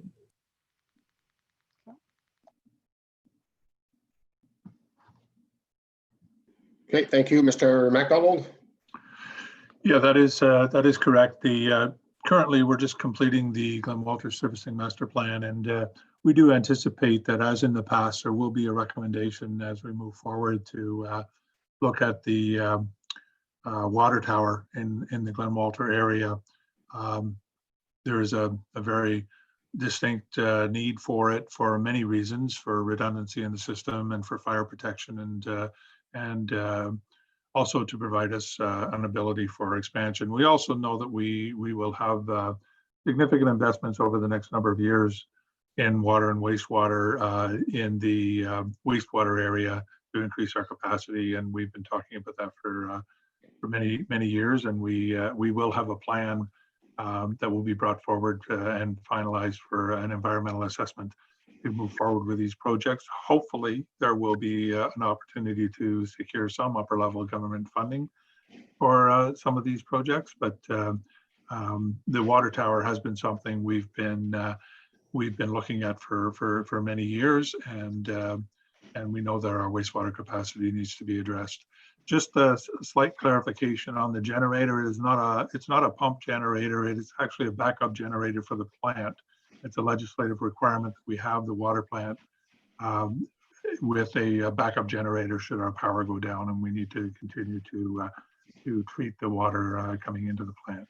We did rebuild it in 2019 as a stopgap measure, and we're quite confident that the rebuild was successful, and we pulled it in 2020 from replacement as a result of that, and we're hoping that we can kind of continue on with this until kind of the game plan is to carry forward until we're at the point where we know we're imminently facing a failure, and then we'll replace it then. Okay, thank you. And we'll move into corporate services. Mr. McDonald.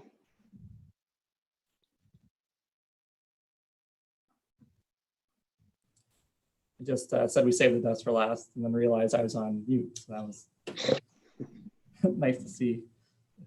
So corporate services, items of note. Our budget is somewhat skewed by this one transfer, 981,000 Ontario Municipal Partnership Fund. It comes into corporate services. Good news, it's actually 8,500 more. So that decreases the tax requirement in 2021. So that's a little downward pressure on the number we have presently. Again, here's the tax requirement. Mainly, this involves holding two salaries as well as the roof. So you take those two things out and it's more aligned with this year. And again, not a great indicator of corporate services because of reserves going in and out after year end. So revenues, better way to look at it. We anticipate our revenues to be similar. Those are some reserve transfers coming out. And some of those are modernization funding going to the economic development for the GIS student. So this number, if you're looking at just corporate services, you could probably decrease that to 1,600, but the transfer comes from corporate services. Deputy Mayor Warden, I know at one point you had requested to separate modernization funding from general reserve. So there will be a staff report to formally do that coming up at your next meeting, just so we don't mix it up and it doesn't get lost in general's surplus. So here are our revenues. We've been quite successful with grants at the student level. So we're going to keep that number up, kick that number up, I should say. Administration fees, again, if we miss any, they will be offset by modernization, or not modernization, safe restart funding, which we can't apply to capital. There are grants, a little bit up. Transfer from reserves, most of those are going to economic development and modernization offsets. Just trying to see, but that's the big one. When we look at expenses, and I think this is probably more that true view is we've said fairly steady. We had a little bit of increase 2019, but coming back down, we're normalizing. So again, I did enjoy that Mr. Prevost, or Mayor Prevost, excuse me, said it is a good news budget, and it's these little things like this that make it a good news budget. Is, we tightened a little bit. I'll take the moment to say the same thing I said at the start. I looked through most every line, looked at the 5-year history, and that did impact us as well as everybody. And the thought that we're not holding contingencies everywhere. So we shaved quite a bit off, and that's kind of the result. It's just a little bit of savings everywhere has gone a long way. Expenses down across the slate. I have moved some things from legislative to administrative. I'm assuming we're probably not going to OGRA, Roma, all those conferences and the associated costs, perhaps virtually, but not the, being there. So there's a lot of downward pressure there, which is a great outcome. I'll take your attention to the Raisin River Conservation Authority line. If I could again advocate that they try to hold us tight to their budget from last year without increase. They typically have increased by 7,000, and that's just a little respect towards us as a whole municipality are trying to tighten. And it would be nice if they could, they say look at your muscle and say, is it lifting? So if they can do it too, it'd be great. If not, it's there, and if they go higher, that does happen. But it's the only thing that we haven't got control over. General government grants and donations, we're going to maintain the budget at 57,500. I don't know why requests to date, I kept that line there. That was supposed to say as of 2020, just to give you an offset of where we were last year. So that number is where we were in 2020. But the numbers on the left column, the bolded numbers, are the ones that we have received so far. So quite likely we will receive more. The letters have gone out. I anticipate similar groups as last year applying. I expect 13,000, 15,000 in a normal year. So this note should be changed because we didn't do the canoe race, for example, last year, which provides a cost, and a lot of things have been canceled. So it really depends on what happens. But in a typical year, not including 2020, obviously, but 2019 and prior, we would get inter-year requests of that. But this is who you have now, and I'll update this as we go along. Yes, Deputy Mayor Warden. I don't see the Glengarry Sports Hall of Fame. It's my understanding that they've been communicating with you. Is that somewhere else on this? Because staff specifically reached out to them. I'm surprised that they're not on this list. Okay, maybe they haven't returned they certainly haven't returned a formal request, and I haven't heard back from them just on a note, but I would imagine they'll be requesting 4,000 as usual. And there's expectation that they will be. I don't know if I've missed something, but if I have, then I'm glad to receive it again. I'm not kind of baffled by that, to be very honest with you, because I know the executive assistant reached out to them back in September, and I'm shocked, to be very honest with you. So, okay. Okay, well, We have one more question from Councillor McDonnell. Through you, Mr. Mayor, just along the same lines, I was under the understanding that the Sports Hall of Fame had contacted us as well, but obviously that's being handled. The other one I was wondering about is I don't see the Cenotaph in Martintown on there, and I was under the impression they had also come for dollars already, but maybe no That would- formal processed. that'd be a 2020 item, most likely. They've been very successful in their fundraising as well. Recreation has donated $5,000, so I don't know if they will require more. At this point, that's not the case. And I am sorry for the Sports Hall of Fame, because it is my anticipation that they will be requests. Perhaps we've got some wires crossed. So I will look into that, because I would anticipate they're going to ask for money. These were the ones that have come so far formally. And Okay. No, just a reminder sent out, maybe it'd be good. Thanks a lot, Mr. Yeah. McDonald. And we had sent out the reminder sometime in the last 2 or 3 weeks, I believe. Our executive assistant had kindly done that. So I expect to get informal notice. But this serves just basically as formal notice for that one. So I don't want to get lost in that one, but I expect it to be there. Councilor Jaworski? Through you, Mr. Mayor. I'm drawing a blank. So the first one, Glengarry History, is that the archives, or that's a separate organization? This one would be Glengarry History, and I do intend to provide a more thorough report. It's just these are expressions of interest in some cases. They're looking to do this one I have right in front of me. Glengarry War Memorial Project is continuation of the previous one we funded in 2019. They're asking for $2,500, and both legions will be supporting it. So. Oh, so that's a broad term for these other projects. It's not the name of the organization. No, it is the name of Glengarry History. Oh. They used to own the museum in both North Glengarry and South Glengarry. Okay. And they kind of divested themselves of physical assets, but they still provide that overview. They sometimes have a reading series or a lecture series in that. Yeah, okay. I'm sorry. Okay, now I know what you're talking about. Okay. And then with the Nor'Wester and the Loyalist Museum, we provide them with an operating amount, and this is on top of the operating amount. I'm just wondering why it's not together. No, that's quite correct. They have asked for more, with the expectation that if council thinks that the 30,000 we give them presently is enough, that they were rude to not ask. So we might want to say 30,000 is sufficient. But it's not necessarily for a specific different purpose, or is it? No, they just have a letter of intent presently. So the further application will be forthcoming. I don't have more information on that one. Okay, thank you. Okay. And this will possibly come through a staff report, because our deadline is after our second meeting. I just wanted to keep you updated as to where. Okay, keep going. Yep. So if I may, I don't know why I muted myself there. Drainage, in talking to our drainage superintendent, they actually decreased their expected cost by $7,000 a year, from $77,000 to $7,000. You'll see that in the tax requirement going down by half the amount, because it's offset by reserve. So I do appreciate McDonald Technical considering the year and trying to save our residents some money. There are our revenues up 16,000. In this case, it is down, because that's the way it goes. So we actually have less tile drains on the book.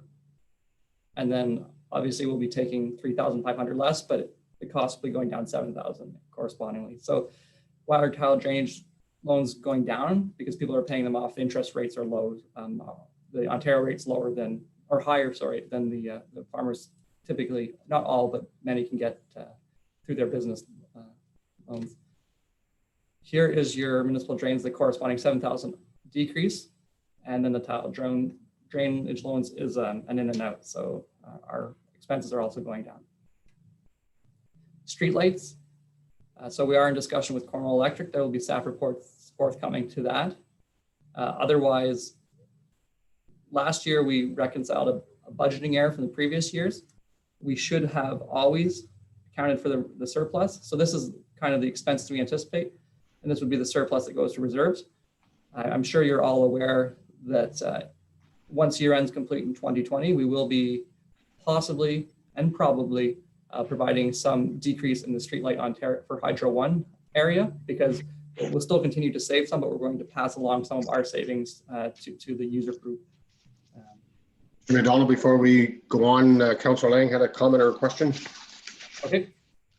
Thank you, Mr. Mayor, through you. Yes, Mr. McDonald, the drainage, is that not all an in and out as well as the tile drainage? Like any municipal ditches we do, that is added to people's taxes and divided up? Yes, tile drainage is certainly a one in, one out. The municipal drainage works is paid for by the group, but the cost to have a drainage supervisor is 50% supported. So that's what that is. But you are quite right. Yeah, municipal drains are typically costed to the drainage area. So this is just for our drainage superintendent, and we're just paying half of that cost then? Correct. Okay, thank you. So taxation, not much to talk about because we have the same numbers in every year. Payments in lieu are government payments, like the post office, your federal government. Supplemental taxation, we added that in 2018 because we know we're going to get something, but it's just a placeholder because before we used to just consider it all found money, but to be quite accurate, we're going to get the money. Expenses, just estimates on commercial write-offs, industrial write-offs. So it's consistent with 2020, which will be consistent with 2022 when that time comes. Asset management plan idea. I did add one slide after this to kind of go over some of the items and then yeah, so this was the last year report. The next one will be last, and we'll summarize it with a conversation. And I'll try to summarize what we've talked about throughout today. So we have, as we progress asset management planning, and it sometimes moves around at a snail's pace. I appreciate you might get frustrated with this at times, but we get OSIN reports every 2 years, and under total rehabilitation and replacement, right here, you'll see the cost which they recommend we do. Now, as former Mayor McLeod used to say, if you asked an engineer how often you had to paint your house, he might say every 3 years, but you can push some of that stuff off. So this is great information, and we do review it through infrastructure. And the thing is, an average annual cost to rehabilitate and replace structures costs about that. If you look at 165,000, that's based on slightly old information, but it's about 1/3 of that value, with the assumption that we would get 1/3 funding. Any of council who was around during our craft bridge knows that we struggle to get bridge funding. So this is a place where perhaps we can add some contribution to our budget. So with that being said, and it's a few of the things I've mentioned now, this is where we started today. Taxation levy, that was last year. This is the draft we were presented today. The increase or decrease over 20. So we had $479,000 less than the 2020 budget, which is great. If you want to invest in some infrastructure and its sustainability, here are a few items. I don't know, I have a dollar sign in front of winter maintenance, but $10,000 for winter maintenance. That reserve was eliminated during the construction of our salt shed. $20,000, and if you kind of touched on that one from the waste management reserve, and then bringing that, excuse me, I see Councillor McDonnell has a question. Do you mind if I just finish this? Oh, go ahead. So 135,000 to road structures reserve based on that bridge. I wanted to say the corny joke of let's bridge that gap, that infrastructure gap, because we're talking about road structures. But in addition to that, I have perhaps $50,000 was thought to put into Parks and Recreation Reserve in consideration for Glen Walter. That was discussed today. And there was $30,000 that I'm going to have to follow up and watch this video for, but there was $30,000 to add to the budget, perhaps for another infrastructure item. So just on infrastructure, actually, sorry, the 30,000 was for the CIP. So if you could add to this number, and this isn't set in stone, it's just a suggestion based on infrastructure. And we've been talking about reserves and having adequate money so that we don't ebb and flow. We have a pretty straightforward tax rate, consistent. But I'll throw it to Councillor McDonnell, because this was just an idea of one way you could go, but we'll come back and amalgamate all those things, but I'd like to open it up. So please proceed. Through you, Mr. Mayor. Thanks, Mr. McDonald. I didn't want to throw this out when we were in community services, but this is more up in that area, I guess, of the budget. But I'd like to see a reserve maybe started. I know Councillor Jaworski and myself and the deputy mayor have spoken about this often. I think we need to start talking about connectivity, be it natural gas or be it internet, as looking at it from the same point of view we look at it as a road. I don't necessarily always get the road in front of my place done. I don't necessarily get every road I travel. There's roads we do that I never travel, but I still benefit from it in the long run because eventually it is going to come to my way and we are going to fix a road in my area. But I think we have to start looking at putting a fund away to encourage that development of services in the municipality, because it's good for everyone, be it individuals and businesses. And there's some people who've been on natural gas in the municipality, like Green Valley, for years and years and years. And then there's some places that are dying for it, and some businesses that would, some places we could develop and bring more business and bring more homes to, should we have that service, as well as internet. I hate using COVID as an excuse for anything, but COVID's really shown us how important internet is. I know when I was on the first of Kenyon, there wasn't much, I always had to go to council chambers for internet to do our meetings. And now I'm confident I can sit at home and do these budget meetings for 6 hours and not have to worry about it.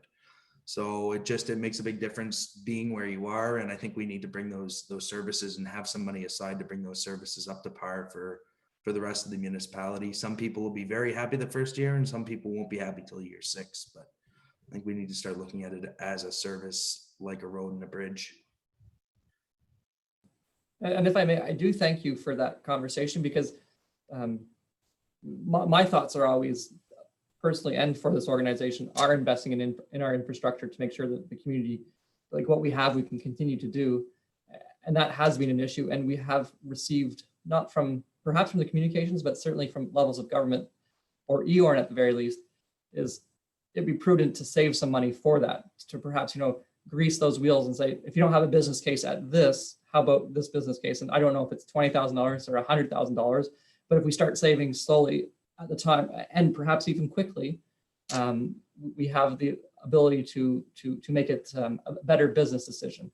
And this is what's exciting about this budget to me, is like just forget this whole line 2 and all this extra stuff here. At $479,000 less, council had kind of tasked us with coming in at around 0, and perhaps we'll do better. Perhaps we can add above that, but we have the ability to deliver the same level of service while also increasing our capacity for future services, or even just maintaining them, and like build our, like in here, invest in infrastructure and sustainability. So that's why I said I could stand here for 6 hours and talk without break, because like this is exciting. We've come to you with a budget that has allowed for a decrease and can also build capacity in our infrastructure without raising taxes, which is quite nice and a good spot to put council, so we can have these conversations. Because I didn't even consider that connectivity one, but that's an excellent example of investing in our infrastructure, whether it be now or later. But it's something that people have asked for. So if I may, Mr. Mayor, I'll leave the floor to you to perhaps gather some shared remarks from council, and then after that, which I'll try just to highlight what we're coming back to you with in the next meeting. You're on mute, Mr. Mayor. Thank you. Mr. McDonald, are you looking for some kind of discussion in regards to the 10,000 to winter maintenance, the 20,000 and 135,000, or just overall in general, the whole budget? I think that would be part of it, just to see if there's an appetite for this from the corporate services side. And then if you could go on and mention a few of the things, just to see if we've got it right, like a few of the things to highlight, just to make sure I don't miss anything on my notes side. So first discussion on whether this would be appealing to anybody, and then subsequently to highlight any items that you want to make sure we remember. Okay, so there was 30,000 for the CIP that we added. What was the other number? The other number was to consider $50,000 for the playground reserve in Glen Walter. Yep. And then there was also consideration, maybe I'll go through it to help facilitate it. Hay Road, look at that road. Heron Road, look at how we're doing our roads there. Top line report for parts fuel for the fleet. Review the Glendale overlay plan because of incoming utilities. 5K more to the airport budget possibly. Trucks, we owe you a infographic and some document on that. Side-by-side review, a little bit of cost of the heaters. Perhaps taking the building reserve transfer to offset some of the cost of the software this year. A report coming to council on whether the benefits to a 3/4 ton versus a 1/2 ton. Just trying to read here quickly. And I think those are the big ones that I have here without scratching it. So based on those, sorry, I don't know why I turned mute on there. Based on those conversations, how does council feel about perhaps adding a few of those items into the budget? And then we'll come back again just to finish in 2 weeks' time from now. Okay, thank you. I make the first comment. I would like to see more numbers, I guess, coming back in regards to the things that council has added.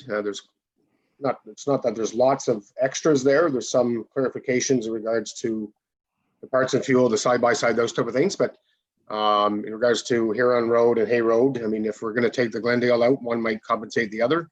Or if we're going to transfer all that to reserves, or what we're going to do with that at this point. But me personally, I'd rather see the reports come back and have further discussion, hopefully on the 20th. But I'll go to Deputy Mayor Warden.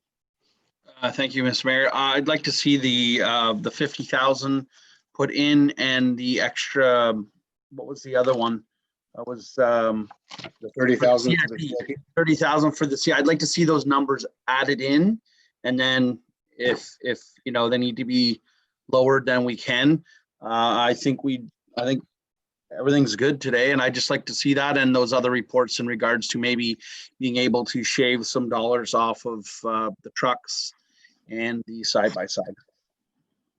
Okay, thank you. And there was some consideration to Mr. McDonald. We may start thinking about putting some money reserves into the airport reserve too. I don't know what that number should be at this point, but I think we're seriously going to have to start putting some strong numbers there. Any other comments from members of council at this point? Councillor Lang, then Councillor McDonnell. Thank you very much, Mr. Mayor, and through you. First off, I'd just like to say thank you very much. I know other people have mentioned already, but for myself, I think you guys have done an excellent job. I thank Mr. McDonald. I thank all our heads of departments, and I'd like to thank our new CEO, because I think this is a lot smoother and a lot less painless than it has been in the past. And I was expecting it to be worse this year with COVID and everything else. So very good job. I know we give you a hard time on some things, but I think overall most of us are pretty pleased. So don't take us giving you a hard time on the little items too seriously, because I think overall we're very pleased, or I am anyway. I shouldn't speak for everybody else. I also wanted just to mention that airport one. I don't know if we're ready to say what number but we definitely want people to be thinking about it. We're going to be coming to council hopefully soon with something to kind of give you guys an idea of what we're thinking, and see if you guys the rest of council is on board. Just trying to think here. Mr. McDonald, I know you had mentioned it right in your opening paragraph, and I likely was the reason, because I had made a phone call. Your bar charts, and basically they're saying the actual for 2020, but they actually are the year to date to October 16th, it turns out. If there's a way for next one, I don't know how much work it is. It would really be helpful to me if I could see those bar charts, and you could say actual to whatever date you want to pick, and then say projected for year end.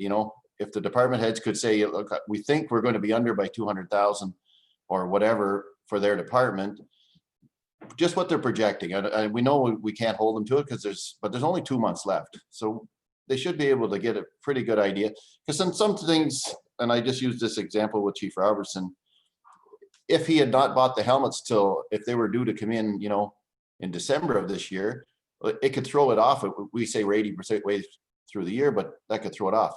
But if he bought everything early in the year and maybe he's pretty well at the end and he doesn't need a lot more money, and we could, just so we would know whether there's, is that department going to be way over or are they going to be way under? And it might help us make some decisions on what we're going to do with money for this year, So I'm just trying to think.